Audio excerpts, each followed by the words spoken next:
আমি আহিছোঁ আজি আদানীৰ কোম্পানীত ফুৰিবলৈ। আহক কি আছে চাই লওঁ। সেই আদানীৰ কোম্পানীত ইমান ডাঙৰ কোম্পানী, গোটেই দিন ঘূৰি শেষ কৰিব পৰা নাযাব। যদি কোনোবাই গাড়ীৰে ফুৰিব বিচাৰে মিনিমামটো এসপ্তাহ লাগিব। ইমান ডাঙৰ চাওক, এইবাৰ চ'লাৰ বিচাৰি থৈ আছে। ইয়াত কাৰেণ্ট বনোৱা হয়। তাৰপিছত দেখা পাই আছে ইয়াত উইণ্ড টাৰ্বাইন, যিটো আমি বায়ুকল বুলি কওঁ। এই চাৰিওফালে সেইটো কাৰেণ্ট উৎপন্ন কৰা হয়। আহক আৰু ভিতৰলৈ যাওঁ, চাওঁ কি আছে, চাই লওক। সেই আদানী কোম্পানীত ইমান ডাঙৰ কোম্পানী, ভাবিব পৰা নাযায়। আমিতো সকলোৱে সেইটো জানো যে কোম্পানীত কি আছে। আহক এফালৰ পৰা যাওঁ আৰু চাই লওঁ কি আছে সেই কোম্পানীত। এইটো দেখা পাই আছে যে হাজাৰ হাজাৰ বিঘা মাটি, যিটো চ'লাৰ বিচাৰিছে, য'ত সূৰ্যৰ পৰা কাৰেণ্ট উৎপন্ন কৰা হয়। আৰু সেইখন কাৰেণ্ট আমাৰ ঘৰলৈ যি পঠুৱাই দিয়ে, আমি যে ঘৰত কাৰেণ্ট ব্যৱহাৰ কৰোঁ, সেইটো এই আদানীয়ে পঠোৱা কাৰেণ্ট হয়। চাওক কিমান ডাঙৰ যে হয় সেই কোম্পানীখন। আহক আৰু আগলৈ যাওঁ, কি আছে সেইটো আমি চাই লওঁ। ইয়াত প্ৰায় হাজাৰ হাজাৰ মানুহে কাম কৰি আছে। আমি আহিছোঁ ইয়াত ফুৰিবলৈ। তো ইয়াত আহিবলৈ হ'লে পাৰ্মিশ্যন লৈ আহিব লাগে, কিন্তু আমি আহিছোঁ পাৰ্মিশ্যন লৈ। চাওঁ ইয়াৰ ভিতৰত কি আছে। এখন থৈ দিছে, এইটো চ'লাৰ হয়, চ'লাৰৰ বাকচ হয়। এইটো এতিয়া ফিটিং কৰা নাই, ফিটিং কৰিব। আৰু চাওক ইয়াতে কাৰেণ্ট উৎপন্ন কৰা হয়। সেইটো হৈছে ঘৰ।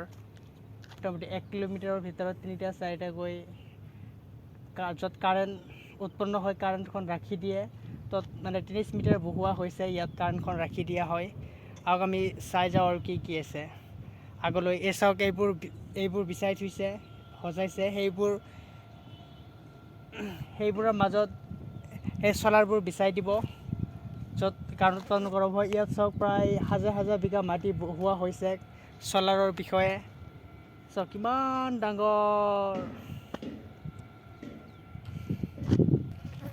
এতিয়া আমি ইয়াতে যাম উইণ্ড টাৰ্বাইনৰ ওচৰত। আপুনি হয়তো ইয়াতে দেখা পাইছে যে এতিয়া ইয়াৰ পৰা সৰু দেখা যায় একেবাৰে। আচলতে এইটো বহুত ডাঙৰ হয়। কিমান যে ডাঙৰ তাত গ'লেহে গম পোৱা যায়। ভাবাতকৈও বেছি ডাঙৰ। আপুনি যে চাই আছে, সেই পাংখাবোৰ যে ঘূৰি আছে,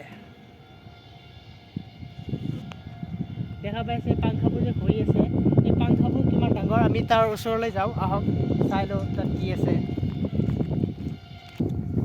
ইমান ডাঙৰ হয়, এইটো দেখাই আছোঁ।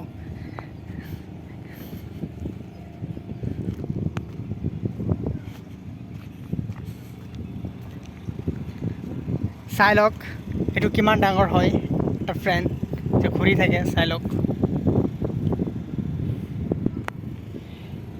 ইয়াত আমি লাষ্ট মুহূৰ্তলৈকে যাওঁ।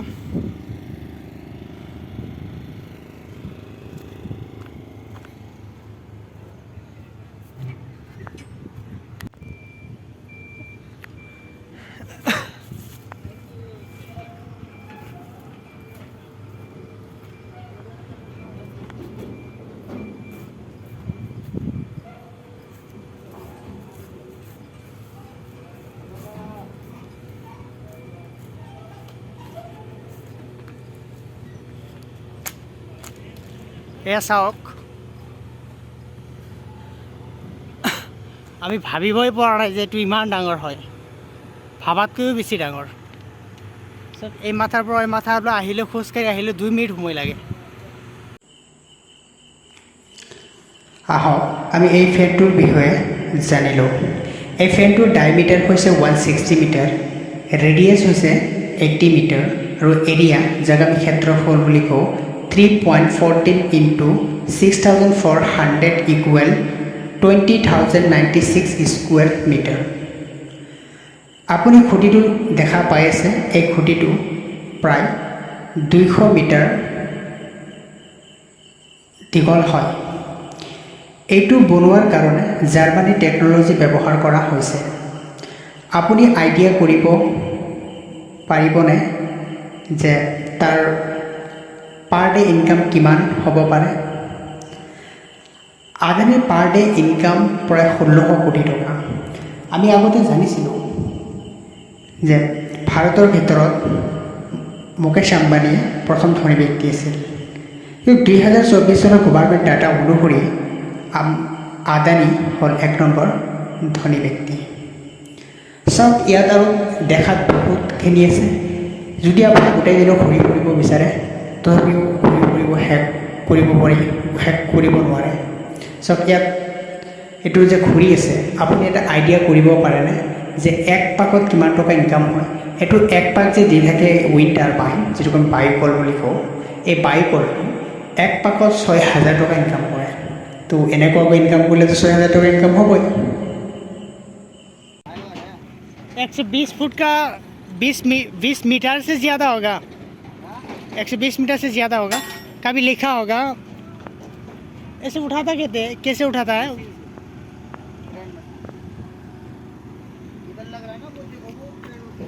हाँ हाँ हाँ, इसकी लंबाई सब कुछ तो इतनी लंबा है ना, 338 फुट। जितनी है ना सब कुछ तो इतनी लंबी है। तो ये कम से कम 1,000 हाँ 1,000 लगेगा इधर। पवन चक्की ये एक राउंड में 6,000 रुपये कमाती है।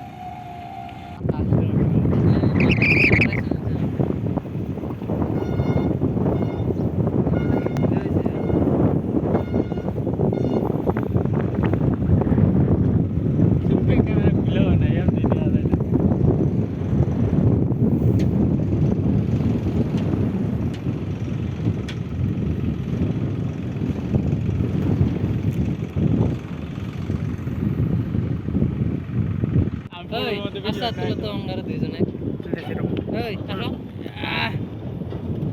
আঙ্গরে এক ঘন্টা কাম দিল না করে